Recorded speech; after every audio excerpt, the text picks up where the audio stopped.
Welcome back to Ladies Who Create, a show where we'll be interviewing the incredibly inspiring women who are trailblazing the design and creative industries. I'm your co-host, Liz Meyer, a creative director and half of a Datalands duo. And I'm your other co-host, Jess Rosenberg, and I'm a creative director currently working in the tech industry.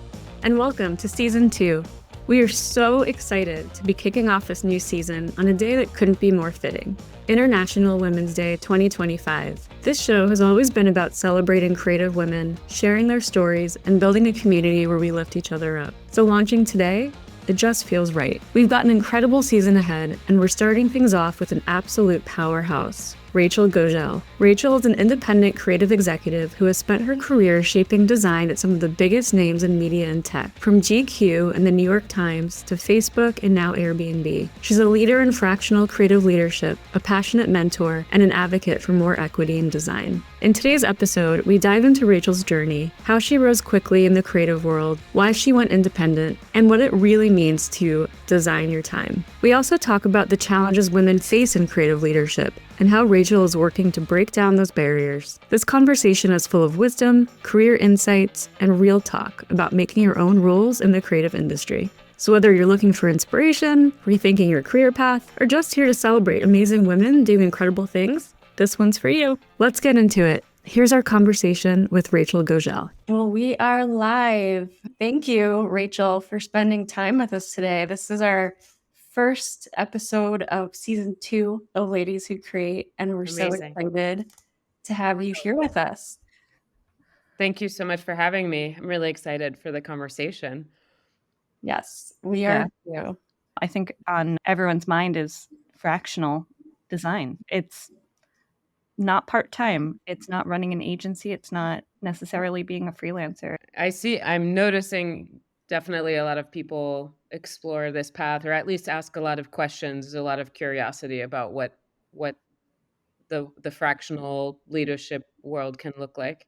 So yeah, happy to dig into that today. Yeah, I'm excited too. Yeah. Let's jump back into your early career first.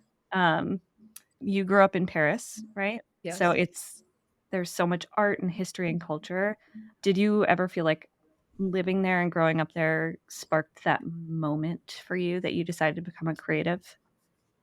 It's a great question. So first off, I would say, so my parents are originally from the US. I was born and raised there. I don't have a strong accent. A lot of people don't automatically know that's still my hometown. And I did leave when I was 17 and moved to the United States for university, which is where I studied design at the University of Pennsylvania. Fun fact, I am moving back to Paris later this year after living in the US more than half my life, which that's awesome. is for many reasons. But I think of that time fondly for many reasons. I think it shaped me mainly around just this idea of growing up in a city. When you're young, feel like you take a lot for granted. You don't really realize what's around you and how it may affect you in the future. I was walking to school on my own. I was taking the public transportation, and I was surrounded by so much history just in the architecture and just the natural beauty that Paris provides. I didn't appreciate, I think, just this concept of even going to museums or seeing art until I think at least high school or later in high school or college. But I often talk about the fact that I think so much of just being surrounded by typography and signage and print ephemera and just so much beauty, I think probably just affected my craft sensibilities or even my taste subconsciously. And looking back, I'm just very grateful that I was surrounded by all of that. But in the moment, I don't think I realized it as consciously, just how it would affect me as a designer. But I did end up doing a lot of art early on in my life. And a lot of it was mixed media and collage. And that impacted what I did in high school and kind of assembling my portfolio and me figuring out what I wanted to do as I was looking at schools in the United States. Was just making sure that I could have a liberal arts education, which is less common in France in terms of exploring what you want to do and not being pigeonholed in one thing automatically when you're so young. But I did want to study art, or at least go deep in art history and design, and so was lucky enough to find a program where I could do that and also explore a lot of other things. But I did put together a portfolio and ended up declaring my major early when I did end up in school, and fell in love with graphic design very early on. And I didn't realize this at the time, but I was on the yearbook committee in high school. Like many of us probably were, using early days Photoshop when Mhm. the feather was still the icon. Yes, Um, cortex dress. yeah, Don't age exactly. us.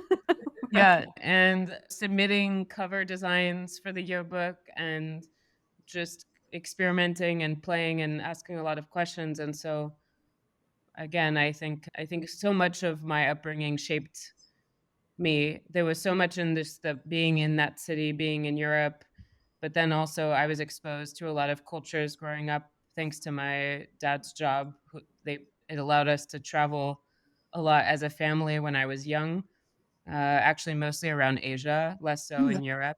And so I think between that, I'm very conscious of that privilege of being able to travel so young, growing up in Paris, and then having a family where I would spend summers in the US just because my parents are from the States and I would see my family. It just exposed me to so much, and I was just like a sponge absorbing so much related to culture and art and design, and I just didn't realize it as much at the time, but I know it shaped who I am and the type of person, what I'm attracted to. I actually, not many people know this, but I ended up minoring in anthropology at university, That makes sense. and yeah, I think, my love of culture and organizational culture and just working with people as a leader, there's a lot of kind of connection in me just trying to understand and research and different cultures around the world. And I don't know, I guess that balanced my communication design major. And I don't know, just loved it. And I am excited to go back as an adult. I know it's going to be a different experience, but I'm excited for the opportunity and the challenge. And who knows how it will shape me for this next chapter of my life. That's so exciting. I'm so Yes, curious to hear. You'll have to let us know eventually. For sure. yeah, just, that's amazing, like, the ability to travel and just Yeah. experience those things. I take it for granted that I live so close to New York City and grew up around here, and so did Jess. I feel like it's when you're young, you don't realize what you're exposed to and you're absorbing possibly, and just you're just living it, and you're not understanding the impact it might have in your future. But I think it's on and maybe on the parents to be like, Yeah. "Hey, no, let's do these things. These are." There is something there, I think, about when you were saying, your experience is imprinted on your subconscious and you didn't even realize it, likely. I definitely think there's validity in that. Like growing up, my parents just, it felt like they dragged my sister and I to museums, like whether traveling or New York or Paris. And at the time, we're like, why are you doing this? This is the worst thing ever. But I'm sure it shaped us. Like we saw great art and saw a lot of great things in our travels that I'm sure had an effect on us, whether we actively realize it or not. It's funny when you were talking about Paris and like museums and everything. When we were in France, when our older daughters were younger, they did not want to go to a museum. And we had to bribe them. And we told them that the Louvre was Belle's mom, AKA the Mona Lisa. Yeah. Belle Beauty and the Beast. We're like, we're going to see Belle's mom. It's going to be awesome. We're going to go to the castle that Belle lives in. And they were like, yeah. And the whole time they're like, wait, so when are we seeing Belle's mom? Like all day. And we had to keep being like, oh, we're going. She's coming. She's coming. And then finally we get to the Mona Lisa painting and both of them like fell asleep. And so Oh, we had to take a picture of the Mona Lisa and show them Belle's mom after the fact. And they were so confused. They were like, what? Like, that's what? So, That's yeah, fair. it's an anecdote. yeah. But we have, The bribery is real, yes, making up whatever you need. exactly. Yeah. No, something I didn't mention is upon reflection too, I When I would spend summers in the US, I did go to a summer camp in Maine, actually. My American cousins would go there and they had a really good experience. And it was lots of art and sports. And this was from the age of 7 to when I was a teenager. And it was fun to experiment with all kinds of media and art forms and crafts. And again, while you assume that most kids create crafts and make art and maybe at some point just decide to stop, I think so much of that pushed me or made me comfortable with this idea of play and experimentation. And I didn't know what design was, but it definitely shaped me as a creative. And I do appreciate the fact that I was able to try a lot of different art forms and figure out over time what I was really passionate about, and that I'm able to do that in my career full time is such a privilege. That's awesome. Yeah. I feel like we could go on so many tangents right now. Like, how's the best way to raise an artist or a designer? Because that's what we're trying to do here. I know, especially you. Like your daughter has a whole Instagram account that's like pretty active, and her drawings are amazing. That's amazing. Yeah. I work at Shopify now, so I'm like heavily invested in taking her a shop, and she's like, "Get me my shop." Little entrepreneur. I love it. That's so cool. Me. Actually, the entrepreneurial spirit part of it, I get from my dad, a lot of that, which I think the kind of business acumen and me even being able to run my own business or feeling confident enough to do that. And then my mom was an artist in kind of her own way. When she moved to France, she was taking art classes and she's very talented. And like the most recent thing she's made for me is she hand wrote for my ketubah, which is the Jewish marriage contract between me and my wife, which is amazing. And it looks like really awesome. It's like beautiful. And definitely between the surroundings of Paris and obviously my parents, so much of that shaped who I am today. So it starts to make sense when you really think about it. Yeah. That's beautiful too. Yeah, I love that. Okay, super curious about your early career. Early in your 20s, you somewhat kind of like climbed the ranks very quickly and became an art director at a pretty young age, or a design director. That's a milestone most creatives might not see until much later in their careers.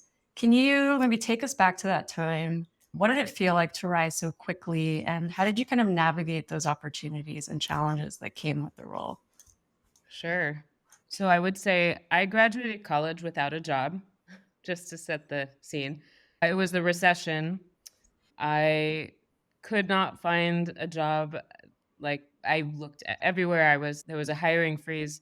And I specifically wanted to work in magazines. So I was pretty determined to really just apply in that field, only to then realize, okay, it's really hard to get in the door. I'm going to widen my search, which is what led me to become an intern in the fashion world.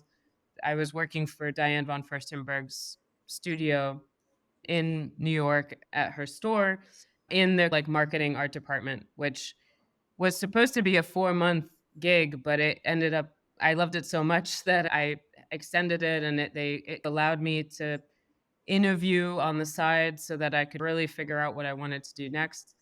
And I think that experience was really key because it taught me a lesson really early on that even if you're determined to work within a field or an industry or look for a specific role, that by widening your search early on in your career and being a little bit more open-minded, it allowed me to just understand that design is needed everywhere and that your skill set actually is very valuable for many industries. And you'd be surprised to see and firsthand how all kinds of industries may benefit from working with someone like you with your skill sets. And I learned that really early on. And I also just even personally, I would say I'm not necessarily someone who's into fashion kind of naturally but it was a really great learning experience. But I was an intern. I wasn't making that much money. I was trying to figure out how to get into magazines. And my persistent outreach through email is what led me to a phone call with someone at GQ. And I really wanted to work at GQ. Unfortunately, they had no roles for me, but she knew someone at Travel and Leisure who was looking for a junior designer. So at least that would get me in the door in the magazine world, and I was happy. I landed a junior designer role. And I'm sharing this because for the first little bit, I was on, let's say, a more common, steady path, just getting started in my career with very common roles. But I think because I was trying to figure out what to do and the recession as the backdrop, I started freelancing really early to make money and also to build my portfolio and meet people, which is what actually led me to some freelance gigs for GQ. So while full time they didn't need anyone, there was some work coming out of GQ, and they actually hired me as a freelance designer to build a WordPress website for them, which I didn't know how to use WordPress. I just learned for this gig, and WordPress was still relatively new. But I share that again because I started building these relationships with people. And I also, it's not like I was charging that much, but I was learning really quickly on the fly, just like the value of my time and my skill sets. And there were many lessons, even just in how I should charge, that I learned, and people were helping me out. Even when I got that freelance gig, I'll never forget a conversation with my future boss at GQ who essentially pushed back on what I was quoting and said, "This is too little." And she encouraged me to charge differently, and that it wasn't her money, it was Condé Nast money, and I should charge what I think it's worth. And she like really taught me a valuable lesson early on. Um, Anyway, I was at Travel and Leisure, steady path, but I wasn't there that long. I ended up actually doing a bit of contract work for NBC Universal as a freelance designer, and then that's when GQ called. And because I was a freelance partner at the time, they already knew me. And this woman essentially encouraged me to put my name in the ring, for someone who had just left, who was much more senior than me. She was an art director. She was someone who I even worked with in an internship scenario at Condé Nast the summer before. So I knew her. And so there were a few relationships that were built into that GQ kind of entry into the magazine world that I was always dreaming of. But I never thought I would get her job. I was definitely much more junior than her. But I think because of the relationship that we had and the kind of trust that had been already built, she encouraged me to apply, and they settled on an associate art director title. Uh, I thought it was crazy. It was very quick. I know there's the term imposter syndrome, which, like, looking back, I'm sure I felt very, like, I lacked the confidence because I had never had a role like that and thought that maybe it was premature to put me in that role. But a lot of different things happened very quickly. So I basically entered as an associate art director. It was a manager role, a people manager role, which, again, I had never been a people leader before. But I did learn really quickly how much I loved people leadership and just forming those relationships. And mind you, all of my team, they were all older than me, all more experienced than me. But I just had to lean into it. And I had a lot of one on one sessions with people early on to understand where they were at and what they needed. But it pushed me more because it's the story that sometimes I tell, it's true. My first day, my team took me out to lunch. My boss was this creative director who was quite renowned, and he had been at GQ for a long time. And he told me that he had put his 2 weeks notice on my first day. So it was basically a, "Hey, welcome to the team, and also I'm leaving." Oh, no. Yeah. And Surprise. so yeah, surprise. So actually, I think the role itself was set up so that even if I had some management responsibilities, he was still the kind of overarching Mm. manager of the team, and so it was less daunting when I joined, or what I thought the role would be. But in the 2 weeks period, he tried to share a lot of institutional knowledge as much as he could and then left. And so I actually had to almost up level like really quickly because there was a gap, No. um, at the kind of creative direction level. And that was a gap for a long time, until actually the woman who left, whose job I ended up filling, she actually came back, Wow, nice. which is awesome, and we were friends, and she was the woman I knew and had hired me for that freelance gig initially. And so that gap is what really pushed me to step up for that challenge and become, and I think that just forced maybe the faster paced Mhm. growth because I was essentially playing a lot of roles and wearing many different hats. And like it happens a lot in publishing, there was a change in publisher very early on when I started, which meant that I had to prove myself early to earn that position because Right. often when a new publisher joins, they bring in their creative team and the current team often gets replaced. And so that was a test for me almost like if I could prove myself early on to this new publisher and earn my right to be there, then that could help me. And I think all of these different circumstances is what pushed me to up level really quickly, even though it's not like I really knew what I was doing. I just Yeah. saw certain opportunities and then tried to rise to the occasion. And it was really hard. And I learned a lot and I built a lot of relationships across the departments, even with the newsroom, and really just did my best. And I did get promoted 3 times, which I'm very grateful. And I did leave as design director, and That's I was still only in my mid-20s. So, that's I'm amazing. glad you asked that. Yeah, there's definitely a lot of learnings, and many people couldn't probably relate with situations where their boss leaves, there's gaps in leadership, new executives come in and wanna change everything, so what do you do? And I was still in my 20s, so I had a lot of energy. Now, maybe less so, but I was trying to do my best, and I really loved the work and the job, and I still think really fondly about my time at GQ magazine. That's awesome. That's such a great story. Thanks for Yeah. sharing that. Sure. Yeah, I feel like that idea of it's not like you're networking and trying to climb a ladder, like, a lot of the things that happened with your career early on just were outcomes of you just being willing to work and being happy with taking the projects that you were getting and, just looking to learn about new situations. I think that's, like, the biggest thing I've learned in the past couple years is, like, you don't know what you don't know. You can go out and learn, but unless you're, like, plopped into a situation, you don't know how to handle the situation yet. So you can't read literature on how do you up-level your craft. There's no way to do that without doing the work to up-level. So, yeah, I just think it's great that you got your foot in the door in a way that was, like, very natural. You just kept taking those challenges. That's really cool.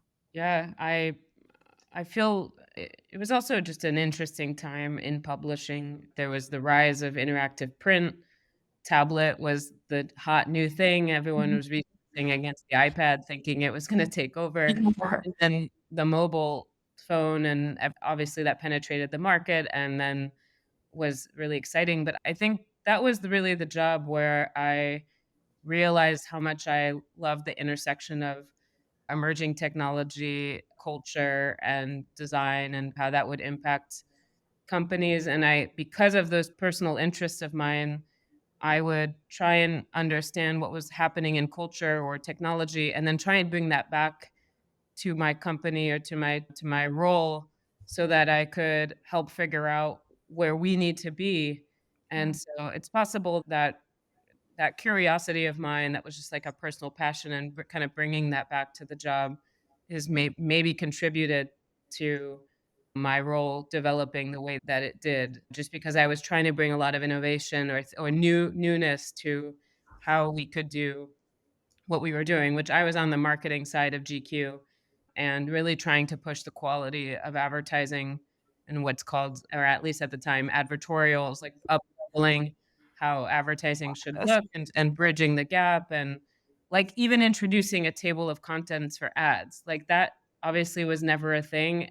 probably isn't anymore, and whoever replaced me probably got rid of that idea, but it was a thing for many years, which if you're an advertiser, that's like a big deal. Yeah, Um, totally.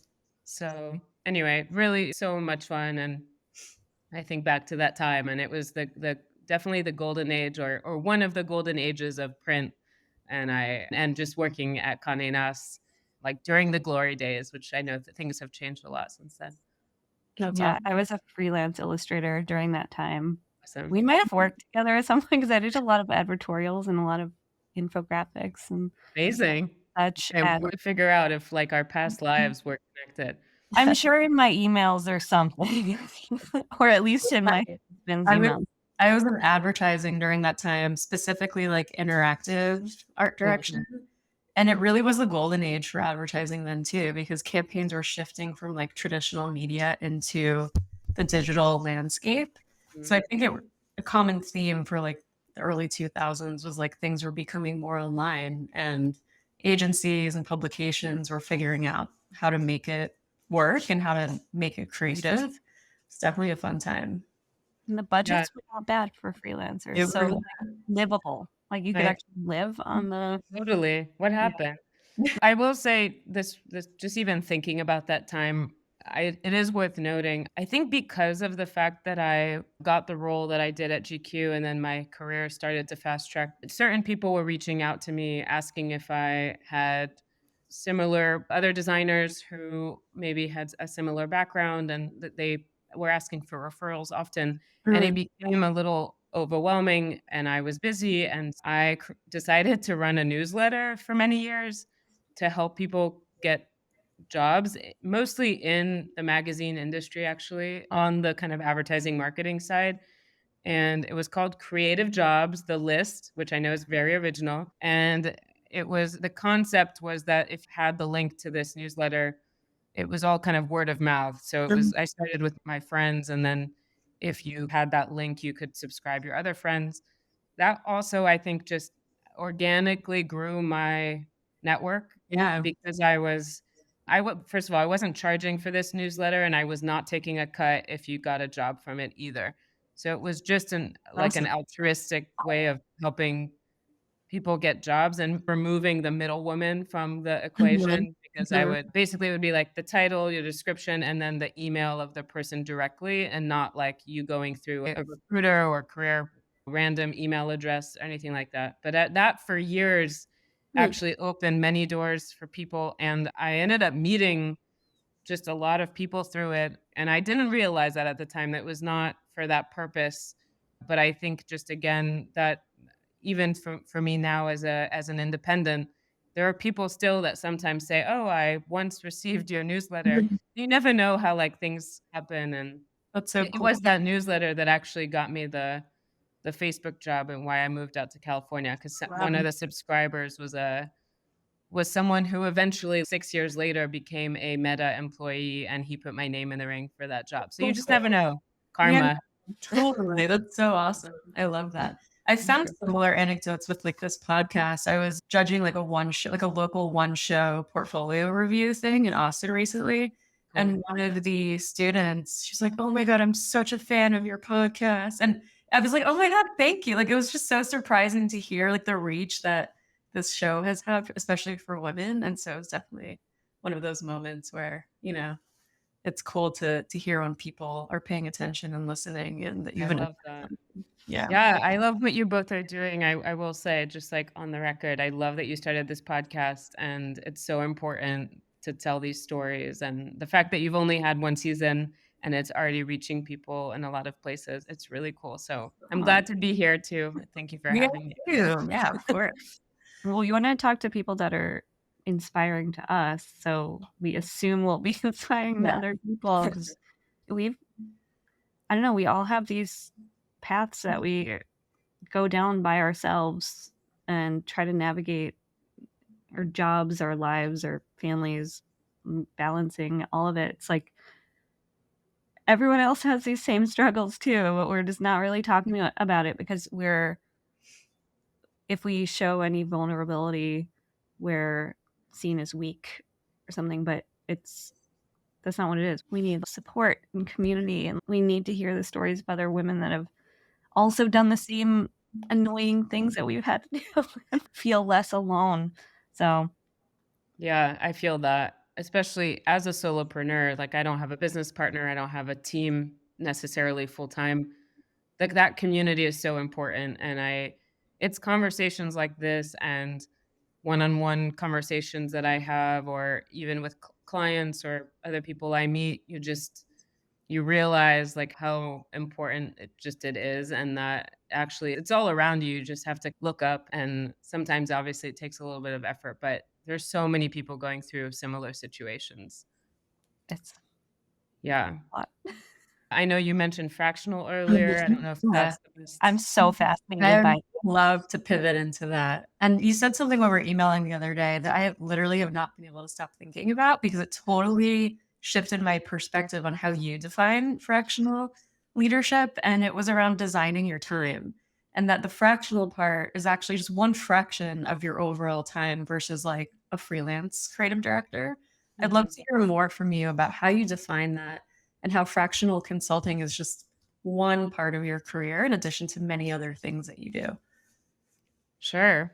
First off, if you're new to the term fractional, I can't take credit for it at all. I will say that, like, quick history in terms of my understanding of it. It's a term that has been around for a while, but often was used for C-suite executives like CEOs and CMOs. And the idea is that you can hire someone for a fraction of the time and a fraction of the cost, but ideally it's a win situation because you're charging higher fees and you're paying for value and experience.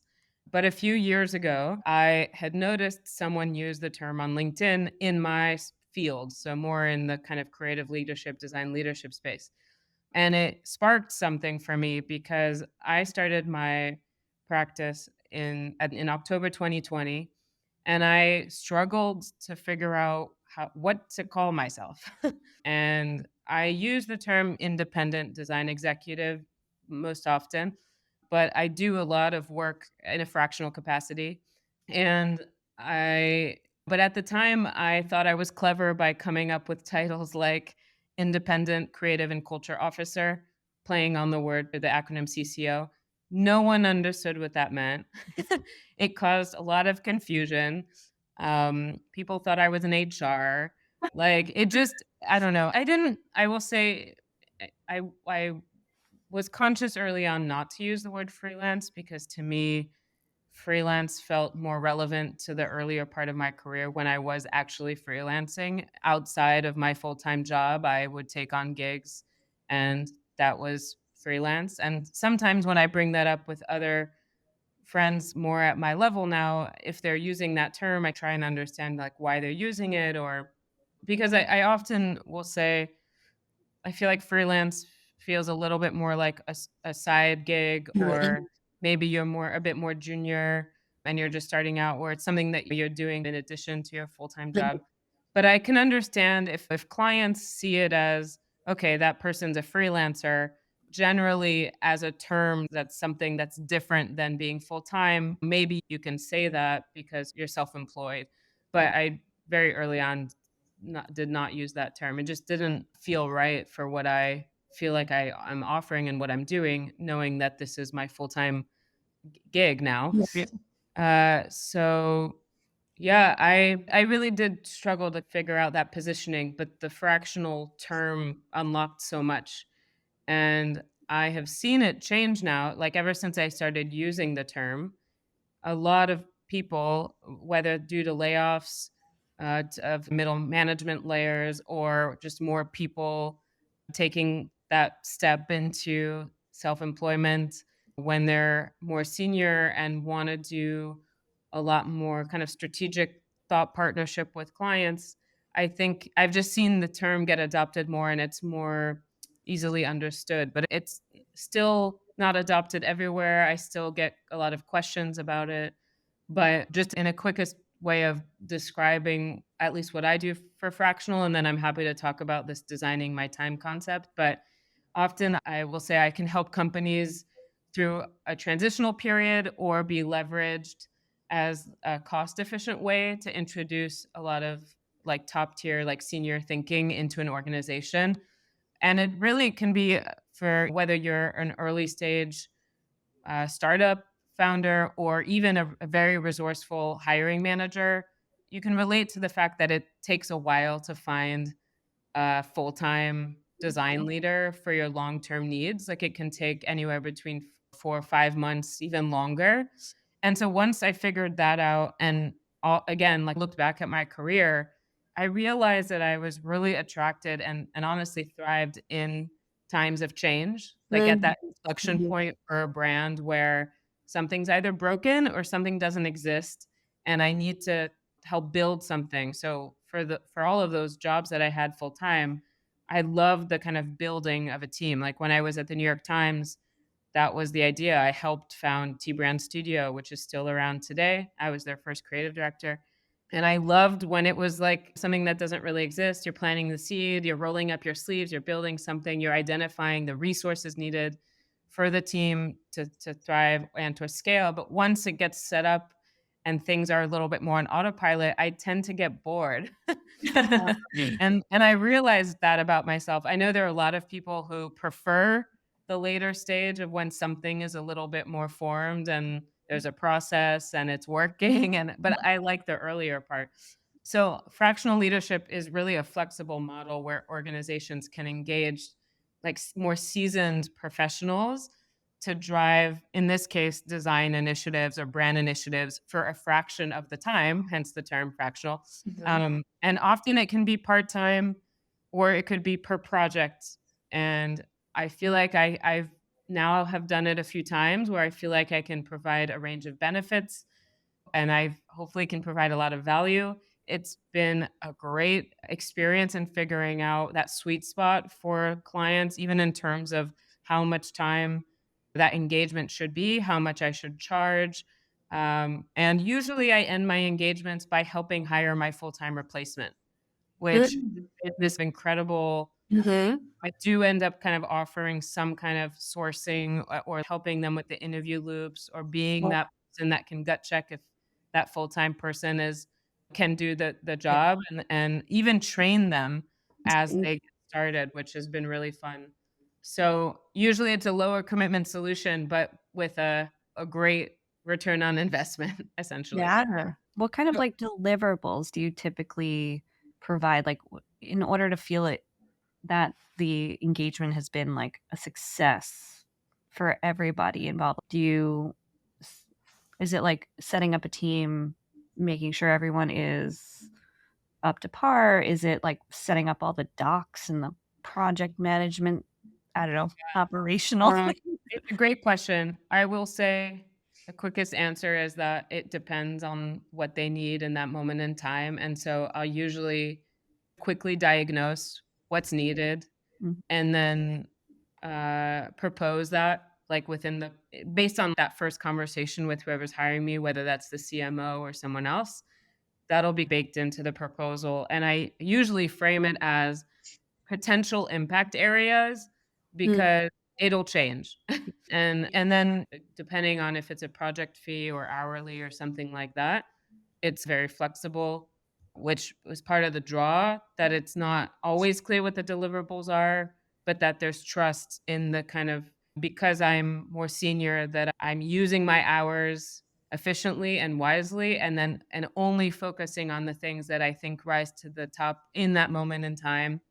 And Yeah. then sometimes I'm able to do it. Sometimes I go on tangents if they need me on something else. But it's a great question. It's all of the above of what you Yeah. just said, basically, and maybe more and maybe less. But just like your question about the designing your time thing, it's something I really have worked hard to figure out because part of the reason I wanted to go out on my own was because I really did want to figure out how to, I guess, use my time more intentionally. And I was also dealing with a lot of health issues. And I still am unrelated to COVID, but just chronic stuff that I think forced this idea of balance. Or if I'm going to use my time towards something, I'm also understanding how that'll impact my body and my mind because of what I've been going through. And so I was just much more conscious of where my time was going. The fractional work, yeah, over the last few years, if I'm able to play my cards, usually it ends up really only being, I don't know, 45% of my time for the year if Mm. you calculate it compared to how people tend to spend their time at a full-time 40-hour week Right. job. And it's a little bit different right now in this moment because I'm actually experimenting with a maternity coverage gig, which I have Mm. never done, Yeah. and that commitment is actually more full-time, but it's a Mhm. short-term contract, like, Mhm. obviously, she's gonna come back, and then Mhm. but for mostly most of the fractional gigs have been part-time, and they've been structured differently. Like, last summer, I was able to do 2 at once, Mhm. because of the fact that they were both part-time.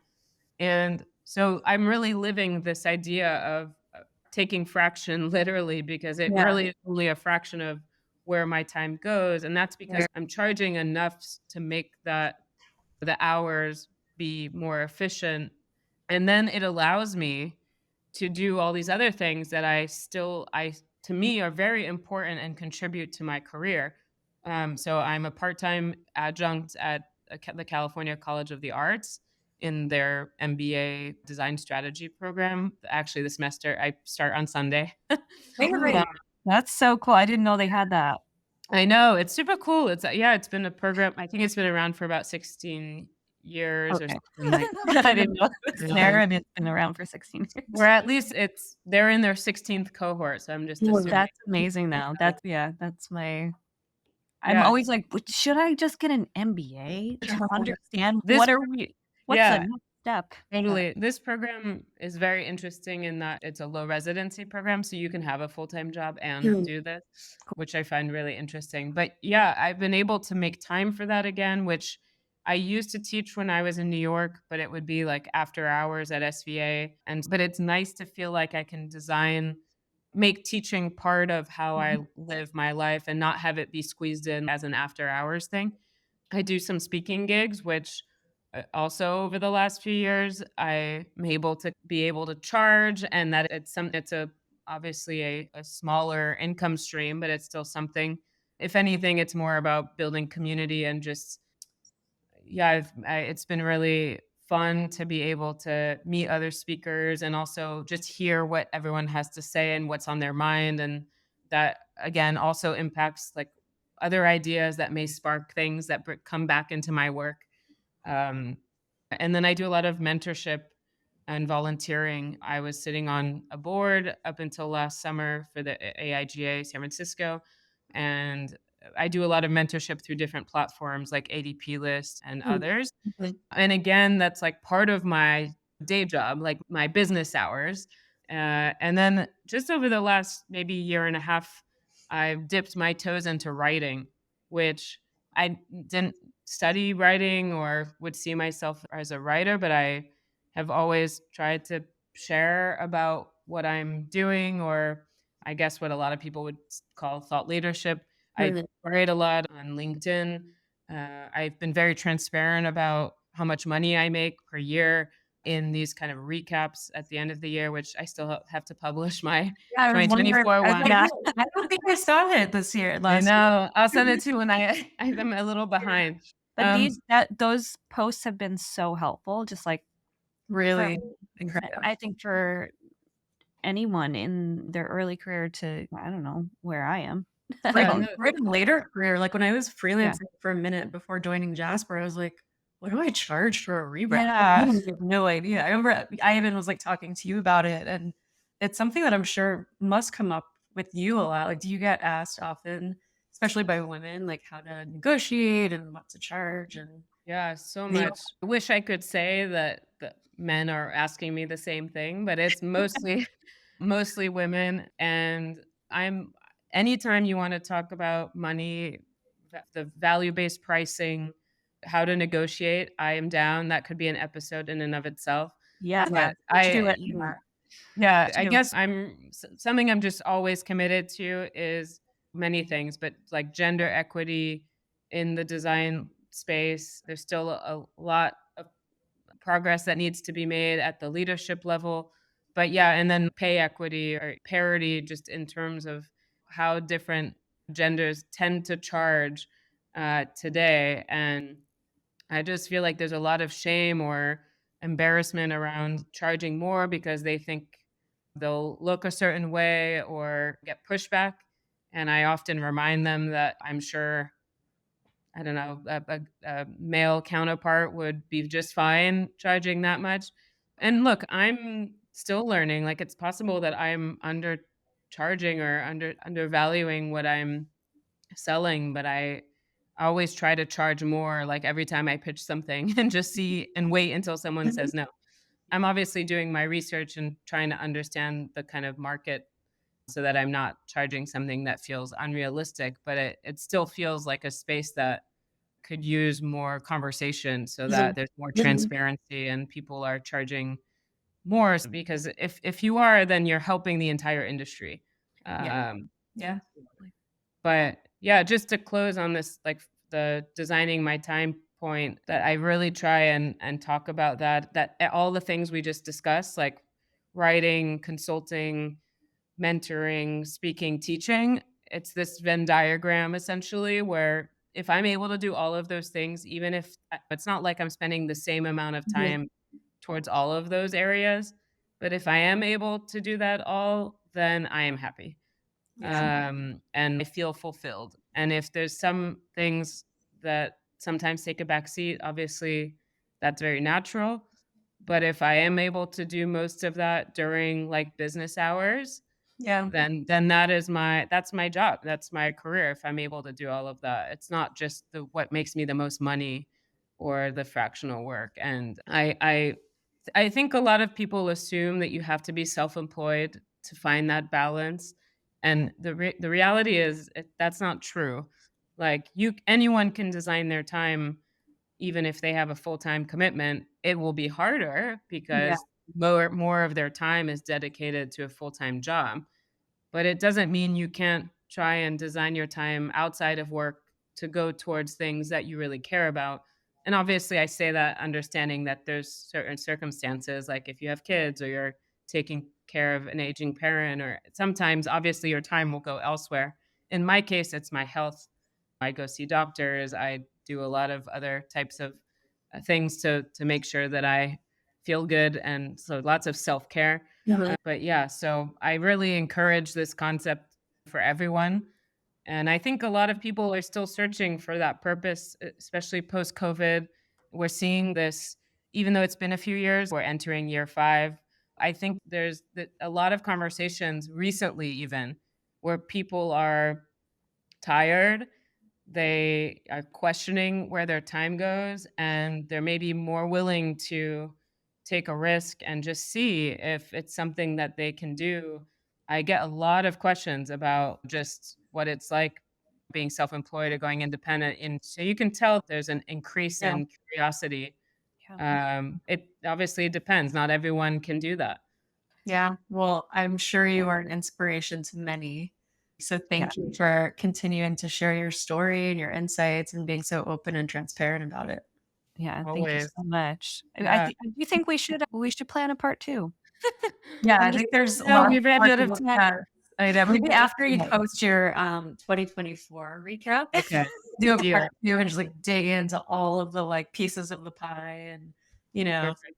yeah, That sounds good. I'm in. awesome. Um, amazing. Yeah, no, for real. Let's do that. I'm not just Also, excited. you might want to consider a rebrand to full-time fractional because it's like it is a full-time job. Oh my goodness. yeah. No, It's a bit of a I paradox term, but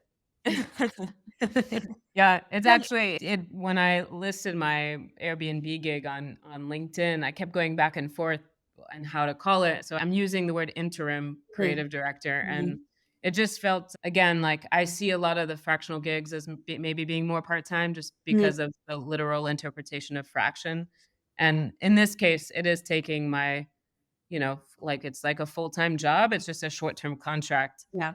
And I will say it's been fun to experiment with different ways of working. I think having that flexibility and being agile as a solopreneur is what allows me to decide, okay, maybe this time I will try this maternity coverage and just see if I like it. And it's been interesting to figure out how to design my time with that in mind, which for the last 4 years, I haven't had a full-time job. So I'm currently in that stage of figuring out the new Venn diagram, at least for the next few months. But again, it's such a privilege to be able to design your own time, but I'm just very conscious of it. And I think it's possible that the health stuff has also just made me more conscious of time on this planet. Yeah. And where my time goes and it being more purposeful. So again, I think everyone, if you're able to pause and reflect and look at where your time goes, no matter if you're full-time, part-time, freelance, consulting, whatever, it's a healthy exercise. Yeah, totally. Absolutely. Definitely. Yeah, it's such a good reminder. I'm going to come out of this conversation and be like, what am I doing? No, don't do that. You're amazing. Just doing this podcast alone means that a lot of your time is being used for good. So It's true. It is. Yeah, I think this is like a very healthy exercise. Thank you so much. Thank you, for having Rachel. me. Thank you again. We'll do this again very soon. Yeah, we will. Sounds good. It's an honor to be your first episode of season 2. Oh, we are the honored ones. Thank you. Yeah, for real. Yes. Wow. Why? Why? Not why. All right. Follow up soon. Talk Take soon. care. Bye.